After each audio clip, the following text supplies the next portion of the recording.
everyone. So this is the 7th lecture of Indian Contract Act. ये आपका Indian Contract Act का 7th lecture है and इसके previous lectures में हमने बहुत इंपॉर्टेंट टॉपिक्स कंप्लीट कर लिए हैं ऑलरेडी एंड हमने बहुत इंपॉर्टेंट टॉपिक पिछले लेक्चर में स्टार्ट किया था कंसिडरेशन का कुछ पार्ट हम ऑलरेडी कर चुके हैं. आज हम उसका रिमेनिंग पार्ट करने वाले हैं. इससे प्रीवियस लेक्चर्स में हमने एक्सेप्टेंस का टॉपिक कंप्लीट कर लिया है. एक्सेप्टेंस के अंदर हमने बहुत सारी चीज़ें पढ़ी, जैसे कि एक्सेप्टेंस अनक्वालिफाइड होनी चाहिए, it should be absolute, acceptance को कम्युनिकेट होना चाहिए, एक्सेप्टेंस को एक्सेप्टर ही कम्युनिकेट करेगा या फिर उसका ऑथोराइज्ड एजेंट.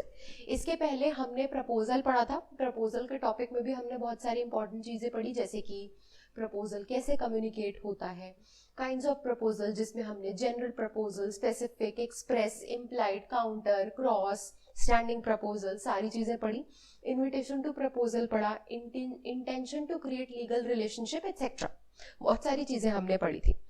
इससे प्रीवियस लेक्चर में हमने कंसीडरेशन का टॉपिक स्टार्ट किया था. उससे पहले हमने revocation of acceptance and proposal के बारे में पढ़ा कि रेवोकेशन कैसे होता है, क्या रूल्स होते हैं.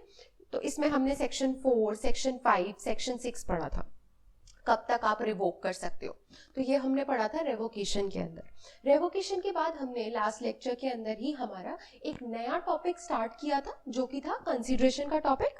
कंसीडरेशन के टॉपिक में हमने क्या किया था, कंसीडरेशन के टॉपिक में हमने पढ़ा था कंसीडरेशन क्या होती है. तो section 2 clause D of Indian contract act consideration की बात करता है. और उसके बाद हमने पढ़ा था क्विड प्रो क्वो के बारे में कि क्विड प्रो क्वो क्या होता है.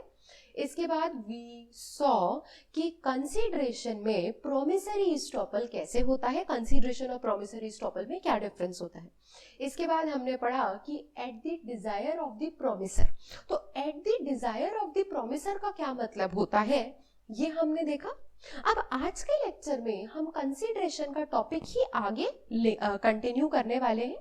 कंसीडरेशन के टॉपिक में आज हम पढ़ने वाले हैं सबसे पहले प्रिविटी टू कंसीडरेशन. तो स्ट्रेंजर टू कंसीडरेशन की क्या वैल्यू है इंडियन लॉ में, इंग्लिश लॉ में, सारी चीजें along with the case clause हम देखने वाले हैं. इसके बाद हम देखेंगे स्ट्रेंजर टू कंसीडरेशन या प्रिविटी ऑफ कंसीडरेशन के बाद हम कंसीडरेशन का ही दूसरा टॉपिक देखेंगे. कंसीडरेशन का दूसरा टॉपिक मतलब past consideration, present consideration, future consideration क्या होता है. इसके बाद हम सेक्शन 25 देखेंगे, जिसमें वो रूल दिया गया है कि कोई भी अग्रीमेंट जिसमें कंसीडरेशन नहीं है, तो an agreement without consideration is void. But इसकी 3 एक्सेप्शंस हैं और 2 एक्सप्लेनेशंस हैं. तो ये सारी चीजें देखेंगे जिसमें हम एडिक्वेसी ऑफ कंसीडरेशन की बात करेंगे. ऑलराइट, तो ये सारी चीजें हैं जो हमें आज के लेक्चर में देखनी है. तो let's start with consideration.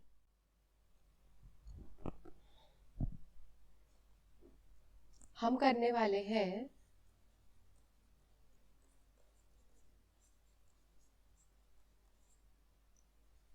Consideration का टॉपिक.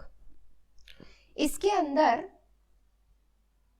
हमने क्या देखा, सेक्शन 2 क्लॉज डी जो है वो बोलता है when eight the desire of the promisor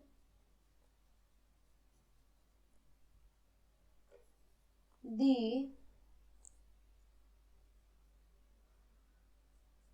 promisee or any other person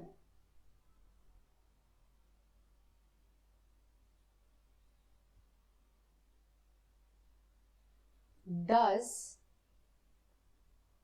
or abstains from doing,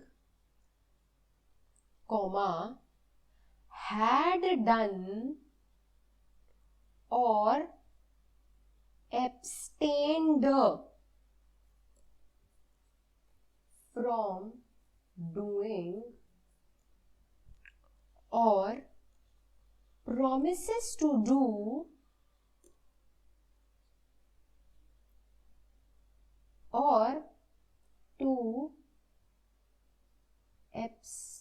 refrain from doing anything is consideration for the promise. ये मैंने क्यों लिखा है? क्योंकि इसी में से अभी हम वो कीवर्ड्स निकालेंगे जो आज के लेक्चर में जो हम पढ़ने वाले हैं. आज हमें क्या क्या कवर करना है. So at the desire of the promisor, ये हम ऑलरेडी लास्ट लेक्चर में कवर कर चुके हैं. इसके बाद आज का जो हमारा सबसे पहला कीवर्ड्स होंगे वो होंगे प्रोमिसी और एनी अदर पर्सन. तो प्रोमिसी और एनी अदर पर्सन का यहाँ पे क्या मीनिंग है पहले हम वो देखेंगे. मैं अभी आपको एक एक करके कीवर्ड्स बताती जाऊंगी. तो अभी हमारा सबसे पहला जो सबसे पहले हमें करना है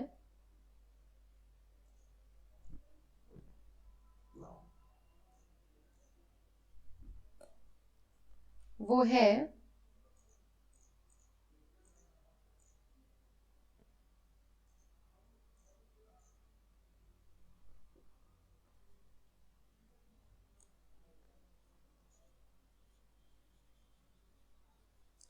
प्रोमिसी और एनी अदर पर्सन. प्रोमिसी तक तो ठीक है कि हाँ आप कंसीडरेशन जो है एक साइड से प्रोमिसर देगा, दूसरी साइड से प्रोमिसी देगा, ये ठीक है. बट ये जो एनी अदर पर्सन यहाँ पे लिखा है इसका मतलब क्या हुआ? दैट मीन्स कोई भी पर्सन इवन अदर देन दी प्रोमिसी, मतलब प्रोमिसी के अलावा भी कोई भी पर्सन कंसीडरेशन दे सकता है या कंसीडरेशन ले सकता है. मतलब कोई भी पर्सन कंसीडरेशन क्लेम कर सकता है, जिसे हम बोलते हैं प्रिविटी ऑफ कंसीडरेशन. सो जब इंडियन लॉ की बात आती है, जब इंडियन लॉ की बात आती है, इंडियन लॉ में there is no privity of consideration.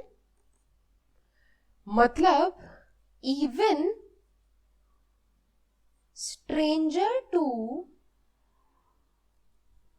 Consideration can claim.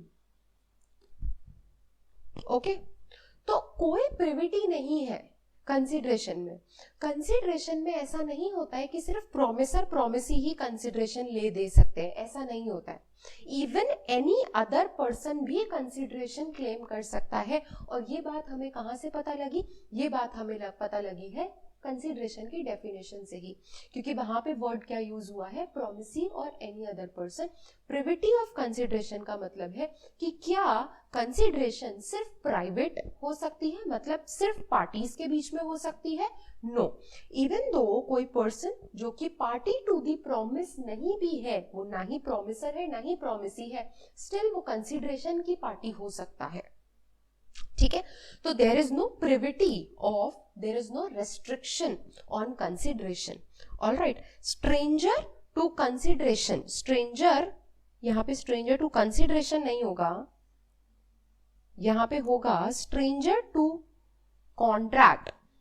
भले ही वो कॉन्ट्रैक्ट के लिए या प्रॉमिस के लिए स्ट्रेंजर है, बट कंसीडरेशन वो क्लेम कर सकता है, क्योंकि कोई प्रिविटी ऑफ कंसीडरेशन यहां पे नहीं चलती है.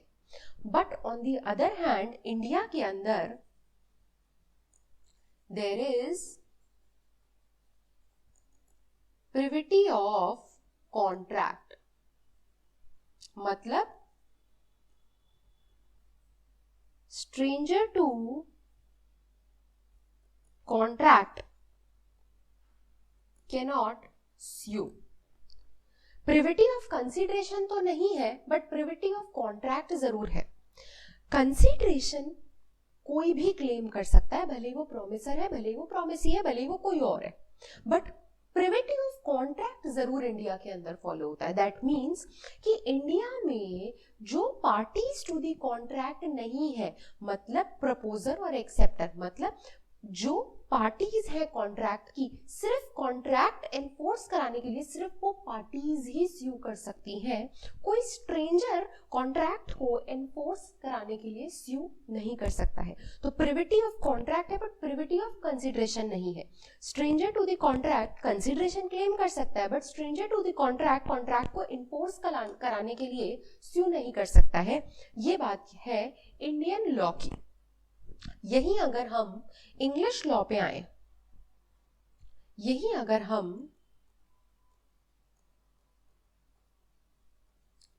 इंग्लिश लॉ पे आए तो इसमें no privity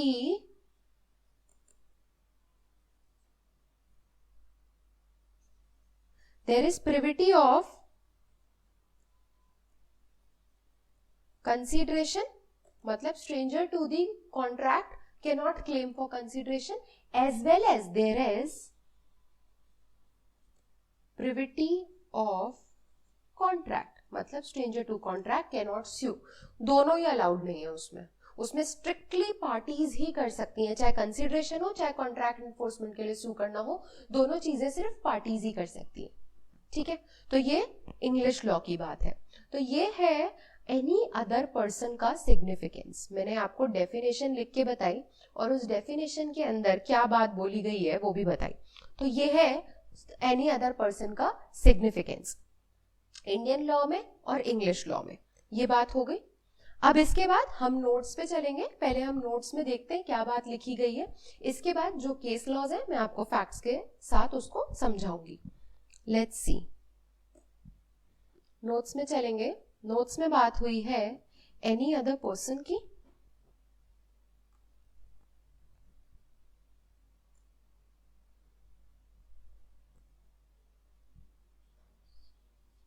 any other person की बात हुई है। So there can be privity of contract but there is no privity of consideration. Privity of contract तो है बट प्रिविटी ऑफ कंसिडरेशन नहीं है। बट इंग्लिश लॉ के अंदर कोई प्रिविटी ऑफ कॉन्ट्रैक्ट नहीं है और प्रिविटी ऑफ कंसिडरेशन भी।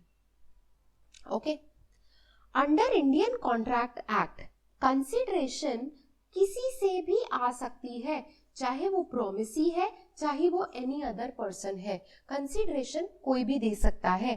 But under English law consideration सिर्फ प्रोमिसी से ही आ सकती है, किसी स्ट्रेंजर से नहीं आ सकती है। कंसिडरेशन सिर्फ प्रोमिसी से ही आ सकती है, किसी स्ट्रेंजर से नहीं आ सकती है। Okay, in the case of Dutton versus Poote, अब एक केस है डटन वर्सेस पूट का। डटन वर्सेस पूट में क्या हुआ था? डटन वर्सेस पूट में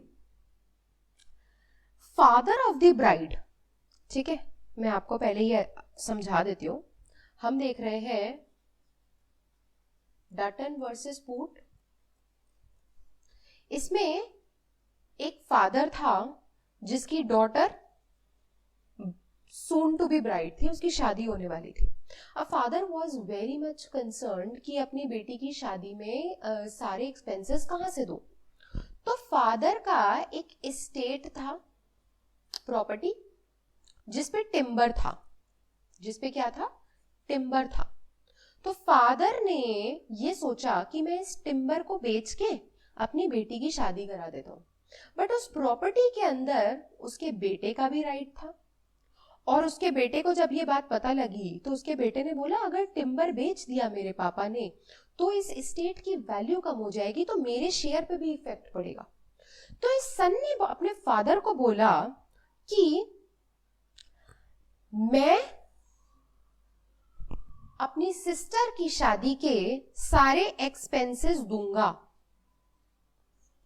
इसके बदले में आप मुझे प्रॉमिस करो कि you will not sell the timber, कि आप टिम्बर नहीं सेल करोगे।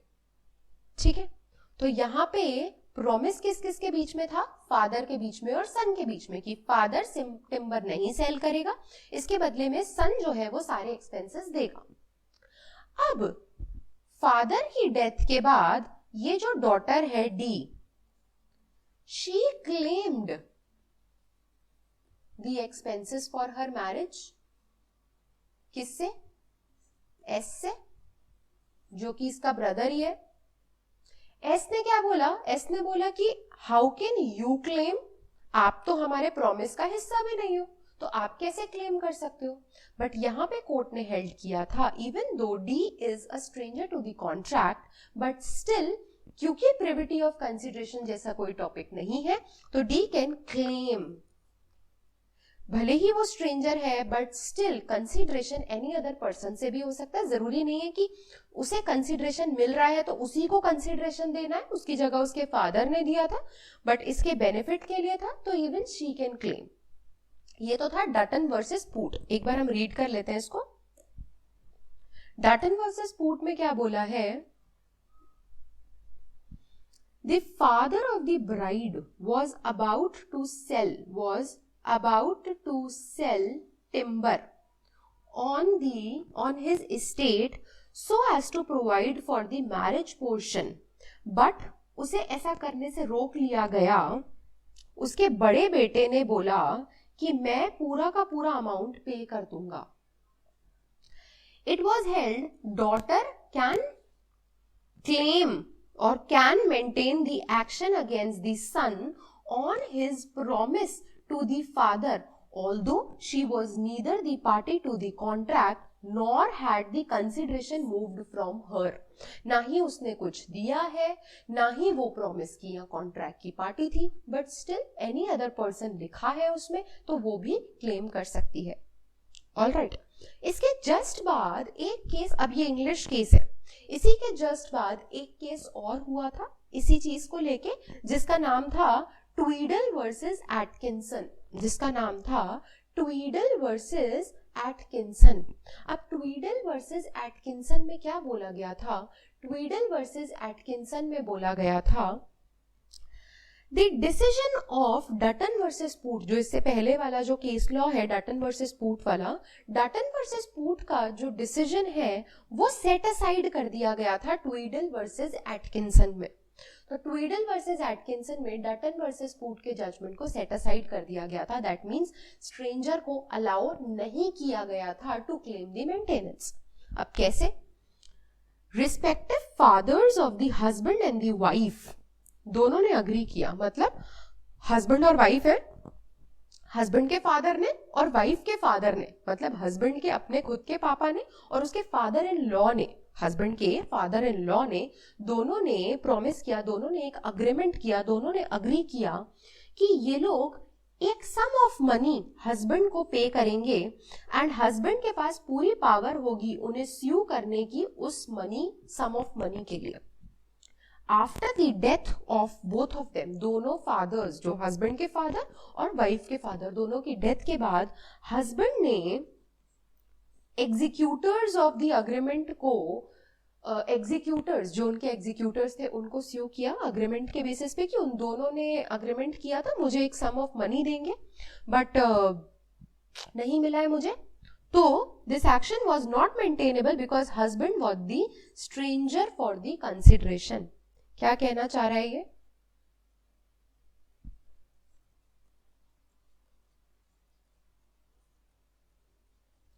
ट्वीडल वर्सेस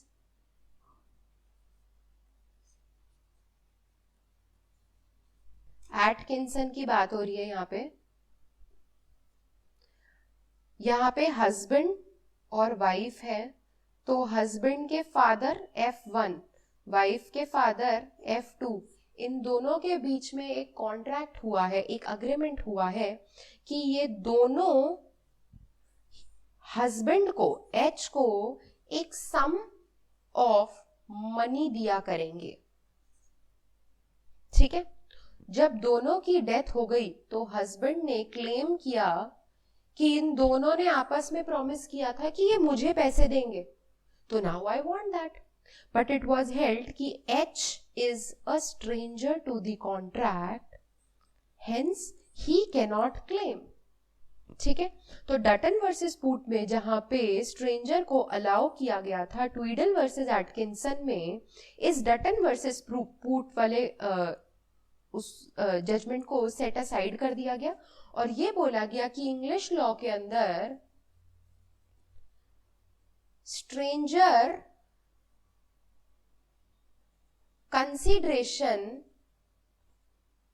नहीं क्लेम कर सकता है, स्ट्रेंजर कंसीडरेशन नहीं क्लेम कर सकता है।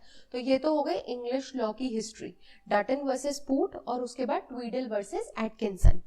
इसके बाद हम आएंगे इंडियन लॉ पे। इंडियन लॉ में एक केस है चिनैया वर्सेस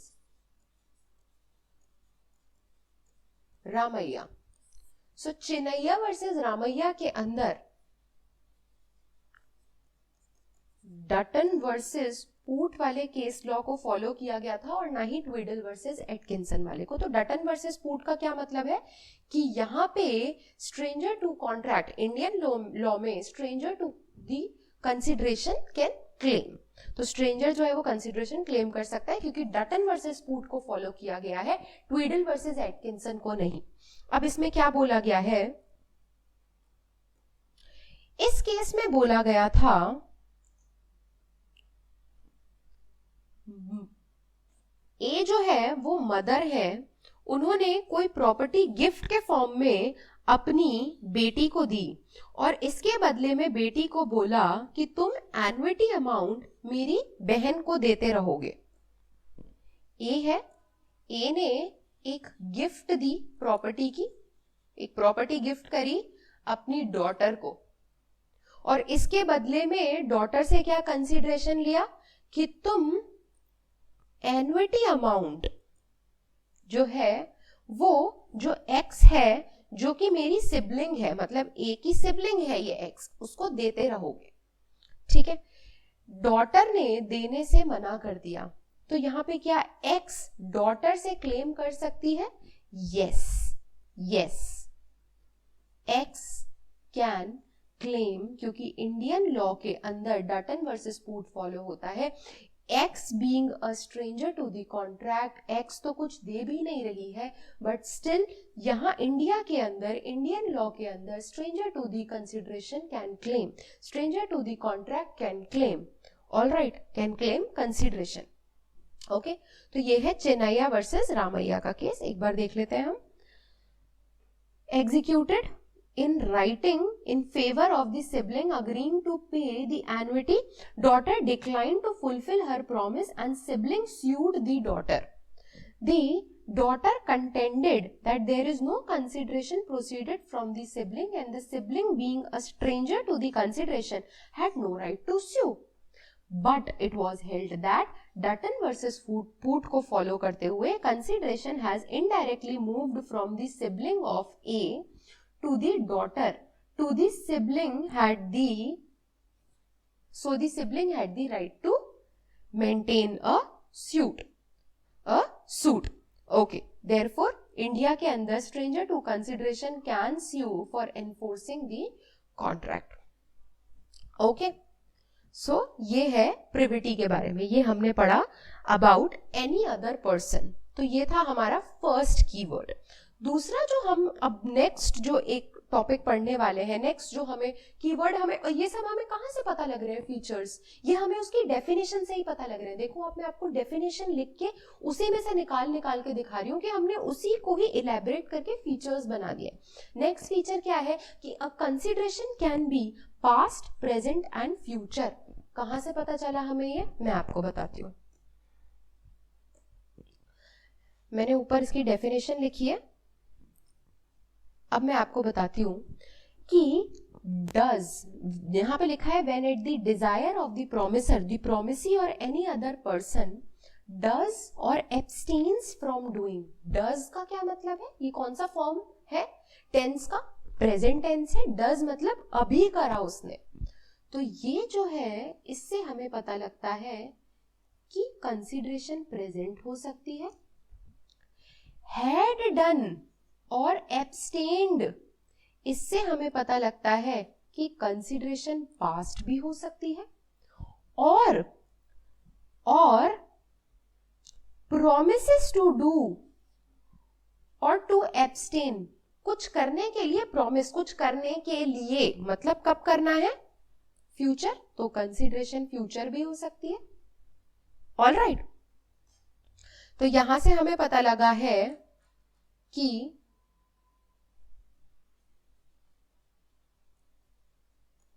कंसीडरेशन जो होता है वो पास्ट हो सकता है, प्रेजेंट हो सकता है, फ्यूचर हो सकता है।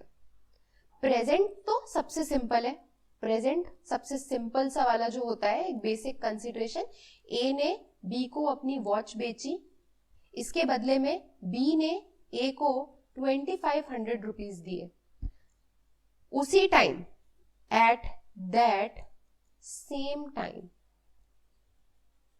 तो वो क्या होगा, प्रेजेंट कंसीडरेशन। अभी वॉच दी, अभी के अभी पैसे मिल गए, तो ये तो हुआ प्रेजेंट कंसीडरेशन। अब फ्यूचर कंसीडरेशन भी इजी है। फ्यूचर कंसीडरेशन क्या होता है, ए ने बी को बोला कि मैंने एक वॉच मंगवाई है दुबई से, वो 7 डेज के बाद आएगी, क्या तुम खरीदोगे? बी ने बोला ओके। उसके बदले में बी ने उसी टाइम उसे 2500 रुपीज दे दिए। अब 7 दिन के बाद जब घड़ी आएगी तो ए जो है वो बी को वॉच दे देगा, बट कब, 7 डेज के बाद।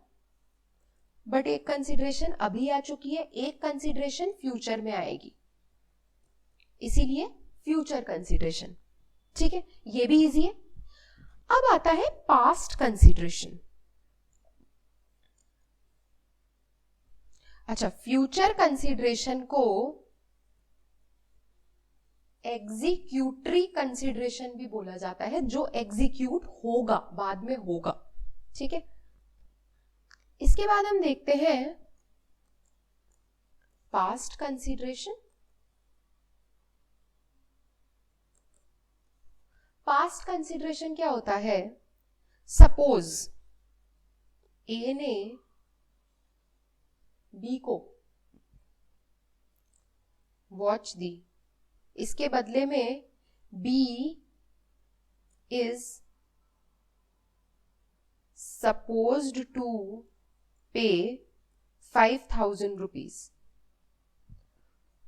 आफ्टर 2 days ए जो है वो बी से एक लोन लेता है 5000 रुपए का।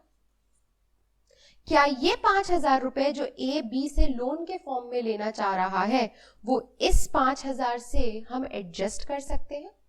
यहां पे सिर्फ बी उसको 5000 रुपए दे रहा है, दूसरा कोई कंसीडरेशन साथ में इसके रिटर्न में कुछ भी नहीं है। क्यों? क्योंकि इसके रिटर्न में ये इसको ऑलरेडी वॉच दे चुका है, ये इसको ऑलरेडी वॉच दे चुका है। तो ये हुआ पास्ट कंसीडरेशन, जो एक पास्ट में ही हो चुका है, तो वो अभी आप उसको एग्जीक्यूट कर सकते हो। तो ये हुआ पास्ट कंसीडरेशन। तो इस तरीके से consideration can be present, future and past. एक बार हम पढ़ लेते हैं नोट्स में क्या लिखा है, बहुत ही इजी सा है ये। प्रेजेंट कंसीडरेशन क्या होता है, when both performs the promise at the particular time, उसी समय दोनों परफॉर्म कर देते हैं, तो वो होता है प्रेजेंट।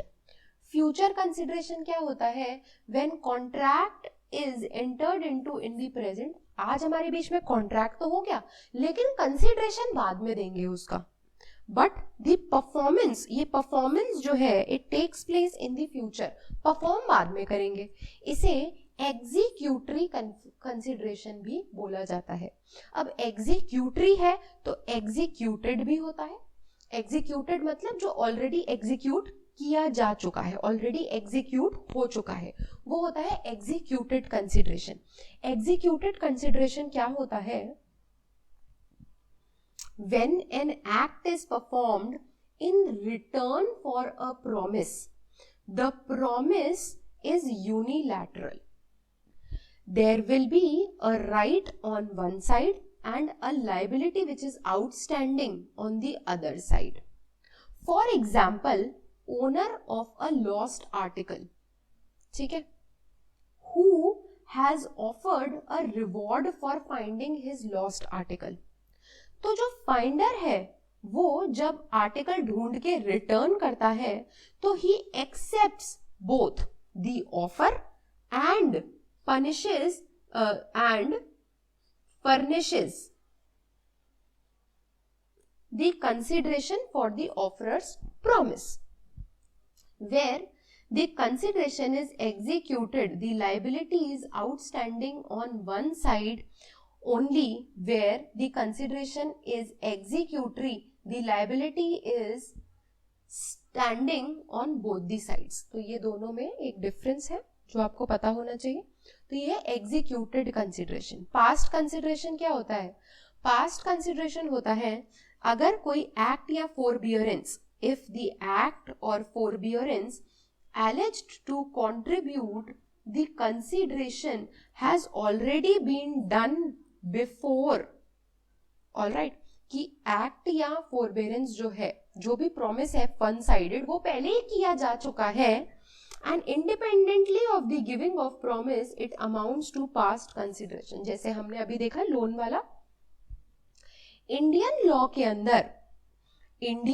के अंदर consideration is good consideration, sorry, past consideration is good consideration. तो Indian law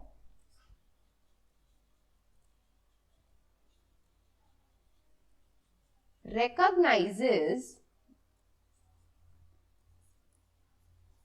past consideration. Indian law के अंदर पास्ट कंसिडरेशन वैलिड कंसिडरेशन होती है, बट इन इंग्लिश लॉ के अंदर past consideration is no consideration.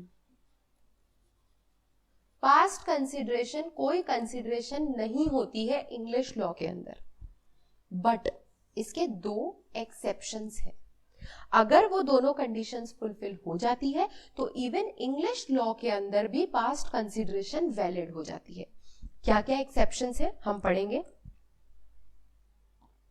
First, the past consideration should be given on request of the promisor. जो past consideration है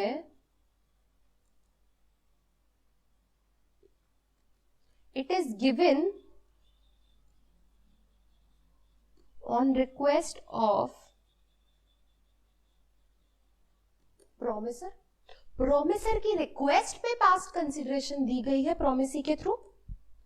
Second, at the time of making the request, the promisor or the person making the request had an intention to compensate for the work done.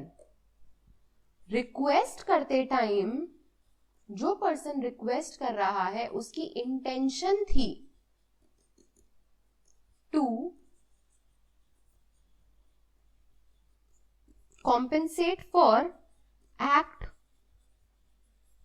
already done. Okay, जब ये दोनों condition साथ में fulfil होती है सिर्फ तभी इंग्लिश लॉ के अंदर पास्ट कंसिडरेशन वैलिड होगी, अदरवाइज पास्ट कंसिडरेशन नहीं रिकॉग्नाइज्ड है इंग्लिश लॉ के अंदर. तो ये है हमारा सेक्शन 2D में से हमें जितने भी हमारे जो कीवर्ड्स थे हमने उनको उठा के कंसिडरेशन के फीचर्स देखे हैं. हम देख चुके हैं कंसिडरेशन के बहुत सारे फीचर्स देख चुके हैं हम. अब एक बहुत इंपॉर्टेंट टॉपिक है जो हमें करना है.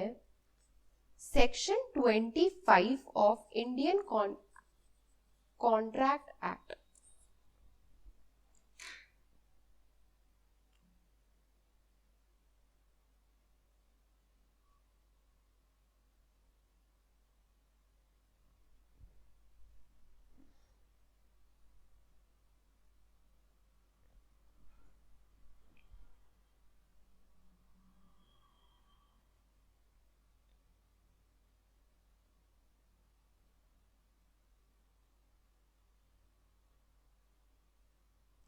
अब हमें देखना है section 25 of Indian contract act. Indian contract act का सेक्शन 25 क्या बोलता है कि अगर कोई ऐसा अग्रीमेंट है विच इज विदाउट कंसिडरेशन तो it will be void। Section 25 बोलता है an agreement without consideration is void। कोई भी ऐसा अग्रीमेंट है जिसमें कंसिडरेशन नहीं है वो void होगा। क्यों? क्योंकि हम ऑलरेडी देख चुके हैं कि एक्सेप्टेंस में प्रपोजल में एक्सेप्टेंस आता है तो वो प्रॉमिस बनता है। प्रॉमिस में जब कंसिडरेशन ऐड की जाती है तभी वो एक अग्रीमेंट बनेगा। तो जिस प्रॉमिस में, जिस अग्रीमेंट में कंसिडरेशन ही नहीं है, क्या वो एक वैलिड अग्रीमेंट भी होगा? नहीं। क्यों? क्योंकि कंसिडरेशन ऐड करने पे ही वो अग्रीमेंट बनता है। तो जिस अग्रीमेंट में कंसिडरेशन नहीं है वो क्या होगा? वो वॉइड होगा। ऑलराइट, तो ये है एक जनरल रूल। इसीलिए बोलते हैं कि बिना कंसिडरेशन के कोई कॉन्ट्रैक्ट नहीं हो सकता है। क्यों? क्योंकि बिना कंसिडरेशन के कोई अग्रीमेंट ही नहीं बनेगा। अगर कोई अग्रीमेंट ही नहीं बना तो आप किसे लीगली एनफोर्स करके कॉन्ट्रैक्ट बनाओगे? तो इसीलिए consideration is mandatory for entering into a contract. ठीक है, तो सेक्शन 25 में ये बात बोली गई है, बट इसमें कुछ एक्सेप्शंस भी दिए गए हैं। तो बेसिकली इसमें 3 एक्सेप्शंस दिए गए हैं। इन 3 एक्सेप्शनल केसेस में even without consideration an agreement is valid.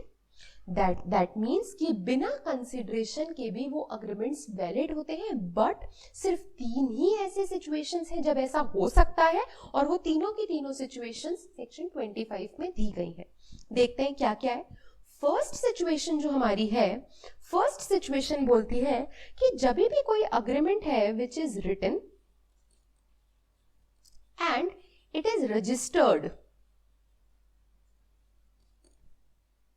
Okay, plus जिन लोगों के बीच में ये अग्रीमेंट हुआ है वो नियर रिलेटिव्स है, नियर रिलेशन में है एक दूसरे के, जैसे father and son, husband and wife, daughter and father, daughter and mother, son and mother, तो वो नियर रिलेशन में है। प्लस ये जो अग्रीमेंट इनके बीच में हुआ है वो म्यूचुअल लव एंड अफेक्शन से हुआ है। मतलब कोई ऐसा फॉर्मेलिटी उन्होंने नहीं करी है, म्यूचुअली आपसी प्यार से, आपसी स्नेह से इन्होंने ये अग्रीमेंट किया है। तो ऐसे केसेस में अगर कंसिडरेशन नहीं भी है, प्यार से कोई प्रॉपर्टी दे दी, तो वो वैलिड कॉन्ट्रैक्ट होगा, वो वॉइड नहीं होगा। वो एक्सेप्शन है सेक्शन 25 के जनरल रूल का। सेकंड एक्सेप्शन क्या है? सेकंड एक्सेप्शन है कि अगर किसी पर्सन ने पास्ट में पहले कोई वॉलंटरी एक्ट किया था या सर्विस दी थी, okay, past voluntary service to the promisor, तो इसमें अब अगर कोई कंसिडरेशन नहीं भी है, क्योंकि वो पहले तो कर चुका है, तो ये एक तरीके का क्या हुआ? ये एक तरीके की पास्ट कंसिडरेशन हुई। आप पहले कोई ऐसा एक्ट कर चुके हो उसके लिए, अब आप उसके लिए बाद में अगर क्लेम कर रहे हो तो आपकी तरफ से अभी एट दिस टाइम अगर कोई कंसिडरेशन नहीं जा रहा, आप सिर्फ क्लेम कर रहे हो, तो भी वो वैलिड होगा, वो वॉइड नहीं होगा। और थर्ड एक्सेप्शन क्या आता है? जब कोई अग्रीमेंट होता है which is written and it is signed but it could not be enforced only because it is barred by law. That means time barred. तो इस केस में भले ही अगर कोई भी कंसिडरेशन नहीं है तो भी आप कॉन्ट्रैक्ट वैलिड होगा, वो वॉइड नहीं होगा। फर्स्ट सिचुएशन जो है एक बार मैं आपको ये समझा देती हूँ. फॉर एग्जाम्पल, एक फादर ने अपने सन को एक प्रॉपर्टी दी है,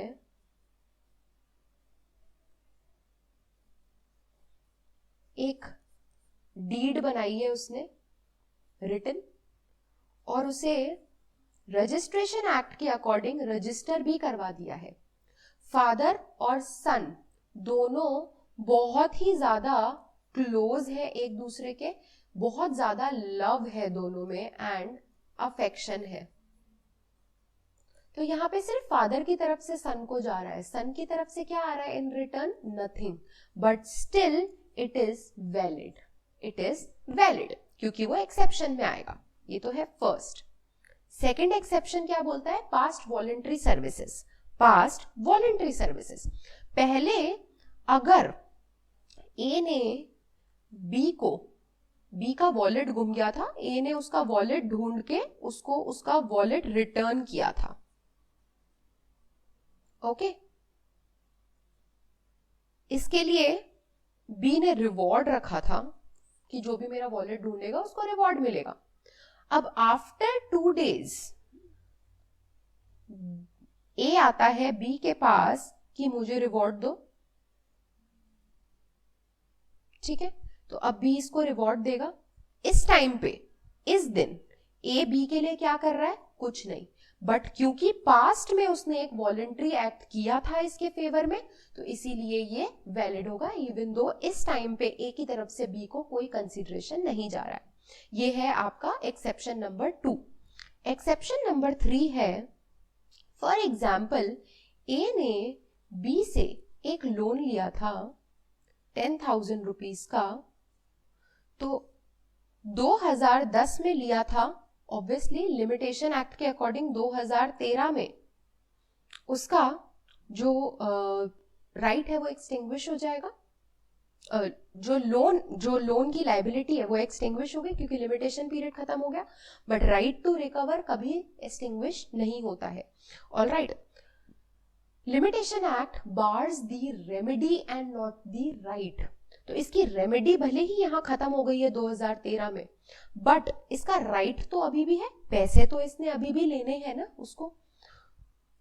2017 के अंदर एक अग्रीमेंट के फॉर्म में which is written and it is signed by both. A जो है वो बी से बोल सकता है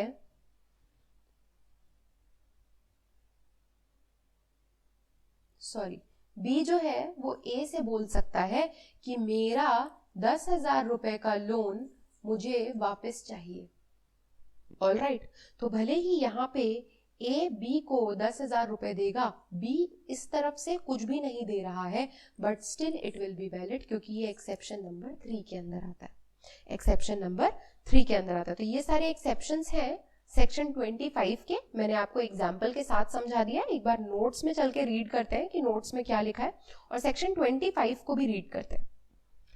agreement without consideration is void unless it is in writing, registered, or it is a promise to compensate for something already done, or it is a promise to pay a debt which is barred by limitation law. An agreement without consideration is void unless मतलब exceptions. क्या क्या है? It is expressed in writing, it is registered, okay, it is made on account of natural love and affection between the parties who are in near relation to each other. मैंने सारी चीजें आपको बता दी, मैंने आपको इसका एक एग्जाम्पल भी दे दिया. सेकेंड पॉइंट क्या कहता है? अगर वो एक प्रॉमिस है टू कॉम्पेंसेट होली और in part a person who has already and voluntarily done something for the promisor or something which the promisor was legally compellable to do. जो चीज प्रोमिसर को करनी चाहिए थी अब प्रोमिसी ने कर दी है. फॉर एग्जाम्पल, ये एक घर है जो ए का है, बट ए इस दिन घर पे प्रेजेंट नहीं है, ए कहीं गया हुआ है आउट ऑफ टाउन. बी इसका नेबर है, बी देखता है कि ए के घर में आग लग गई है. बी वॉलंटरली इसको आग से बचाता है, इसके घर को। जब ए वापस आता है तो ए से बी जो है, बी क्लेम करता है मेडिकल एक्सपेंसेस जो बी को लगे हैं उसका घर, ए का घर बचाने में। A is bound to give the medical expenses even though this time पे बी ए के लिए कुछ नहीं कर रहा है, there is no consideration from B, but past में बी कुछ ऐसा कर चुका है जो ए को करना चाहिए था। Now B can claim even though there is no consideration from B. ठीक है, आगे बढ़ेंगे। Third point, it is a promise which is in writing signed by the person to be charged or by his agent generally or specifically authorized in that behalf to pay wholly part a debt which the creditor might have enforced but for the law of limitation of suits। ठीक है, तो limitation से board है मतलब time barred date, तो वो भी मैंने आपको बता दिया कि वो कैसे होगा। Okay, in any of these cases, the agreement is a contract. It is valid and not void. ठीक है, अब दो explanations हैं इसमें, ये दोनों explanations बहुत important है। First explanation बोलता है कि इस section में कुछ भी validity of a gift को, क्योंकि यहाँ पे डोनर और डोनी की बात हुई है और गिफ्ट की बात हुई है, तो ये सेक्शन गिफ्ट के ट्रांजैक्शंस पे अप्लाई नहीं होता है। क्योंकि गिफ्ट क्या होती है, गिफ्ट होती है जब कोई एक पर्सन किसी दूसरे पर्सन को कोई प्रॉपर्टी ट्रांसफर करता है बिना कंसिडरेशन के, वहां पे भी कंसिडरेशन नहीं है बट स्टिल वो एक ट्रांसफर ऑफ प्रॉपर्टी काउंट होता है। ठीक है, तो ये यही बोल रहा है कि गिफ्ट में भी कंसिडरेशन नहीं होता है, गिफ्ट भी इस सेक्शन का एक एक्सेप्शन है, ये सेक्शन गिफ्ट पे अप्लाई नहीं होगा। ठीक है, एक्सप्लेनेशन 2 बात करता है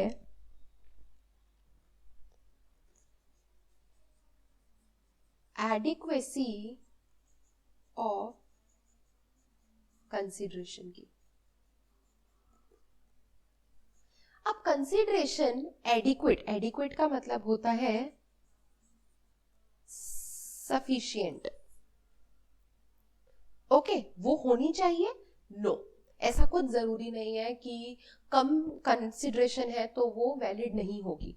अगर ए अपना 100 एकड़ का लैंड बी को सेल करना चाहता है 1 रुपए में, तो क्या आप ये बोलोगे कि नहीं 100 एकड़ का लैंड 1 रुपए में नहीं कर सकते, वैलिड कंसिडरेशन नहीं है? ऐसा आप नहीं कर सकते हो, क्योंकि adequacy to consideration is not a question, adequacy to consideration is not relevant. 1 रुपए में क्या, वो उसको 50 पैसे में भी दे सकता है। ऐसा कहीं नहीं लिखा है कि कंसिडरेशन एडिक्वेट होनी चाहिए। कंसिडरेशन कुछ भी हो सकती है, मिनिमल भी हो सकती है, 1 रुपए भी हो सकती है। Only when the free consent is in question, अगर सवाल फ्री कंसेंट का है इसकी, सिर्फ तब एडिक्वेसी टू कंसिडरेशन रेलेवेंट होगी।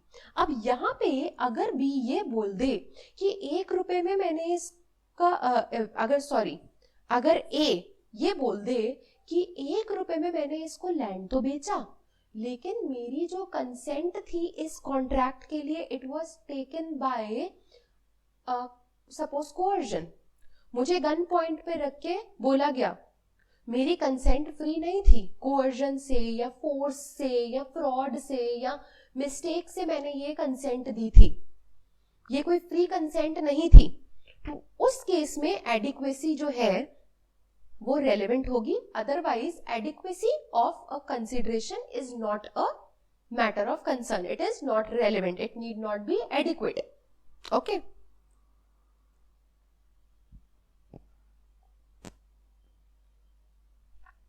रीड करेंगे। Agreement to which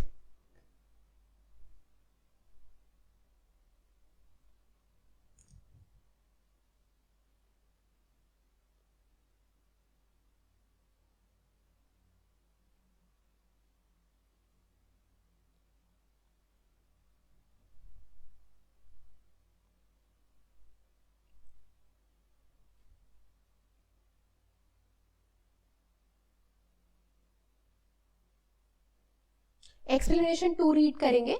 agreement to which the consent of the promisor is freely given is not void merely on the ground that consideration is inadequate, but inadequacy of the consideration may be taken into account while determining the question whether the consent was freely given. सिर्फ free consent के cases में ही adequacy to consideration is a matter of question, otherwise not. ठीक है, ये थे हमारे सारे टॉपिक्स जो हमें आज करने थे. मैंने कुछ इलस्ट्रेशंस दिए हैं आपको इसमें, ये भी हम एक बार रीड कर लेते हैं. ओके, ए प्रॉमिस करता है बिना किसी कंसिडरेशन के टू गिव 1000 रुपीज. ये वॉइड है क्योंकि ये इन तीनों में से किसी एक्सेप्शन में नहीं आ रहा. नेक्स्ट पे आएंगे. A for natural love and affection. A for natural love and affection promises to give his son 1000 rupees.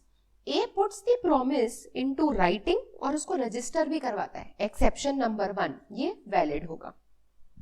A finds B's purse and gives to him. वही एग्जाम्पल जो मैंने आपको दिया है. A finds B's purse and gives to him. B promises to give ₹50. ये भी contract है. Exception number 2. A supports B's infant son. B promises to pay A के expenses. This is also, ये भी exception number 2, exception number 2, ये exception number 1. A owes B ₹1000 but the debt is barred by Limitation Act. A signs a written contract to pay B the sum 500 on account of the debt. This is also a contract. Exception number 3.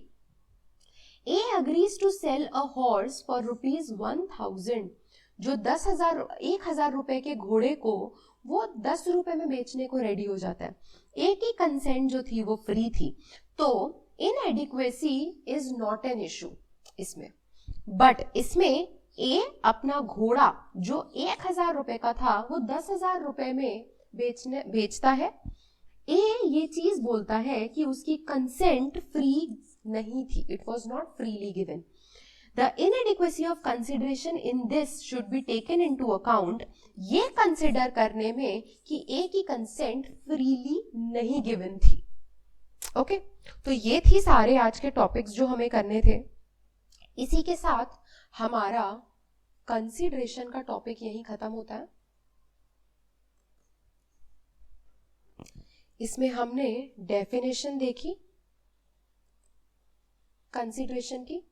इसके बाद हमने eight the desire of the promisor देखा. इसके बाद हमने देखा promissory estoppel.